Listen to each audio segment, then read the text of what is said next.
আমি মাজার পূজারীদেরকে বলতেছি, তোমরা অনেকেই জানো না মাজার মানে কি। মাজার মানে হচ্ছে কবর। তো কবরে কি মান্যত করা যায়? কবরে কি খাসি, গরু, ছাগল এগুলা কি দেওয়া যায়? কবরের কাছে কি কিছু চাউন যায়? চাউন যায় না। যদি কবরকে যদি মান্যত করা যাইত, কবরে যদি সেজদা করা যাইত, চাওয়া যাইত, তাহলে সর্বপ্রথম রাসূলের কবর মাজার হইতো। তো রাসূলের কবরে যাইয়া তো কেউ কিছু চায় না। কিছু চাইতে হইলে সেটা আল্লাহর কাছে চায়, রাসূলের কাছে তো কেউ কিছু চায় না।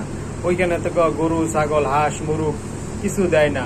তাহলে কোথাকার বুজুর্গ মারা গেছে, মারা যাওয়ার পরে আমরা কবরে মাজার বানাইয়া এগুলা করি। তো এটা কি আমরা ঠিক করি? মোটেও ঠিক করি না। আসলে আমাদের বুঝার সমস্যা, আমাদের শয়তানের ধোঁকার কারণে আমরা বুঝতে পারি না যে আমরা কি কাজ করতেছি।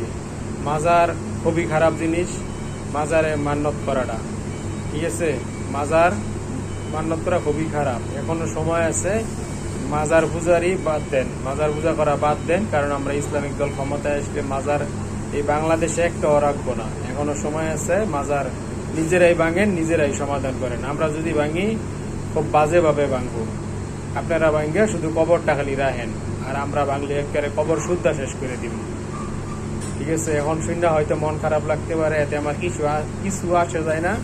আমার চ্যানেলের নামই হচ্ছে হকদার টিভি চ্যানেল। আমার হক কথা কোয়াটাই হচ্ছে আমার কাজ। আমার কথা ভালো লাগলে সাপোর্ট করবেন, লাইক করবেন, চ্যানেলকে সাবস্ক্রাইব করবেন।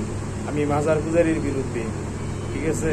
মাজার একমাত্র পূজা হবে আল্লাহর, এক আল্লাহর, আর ছাড়া কোনো পূজা হবে না।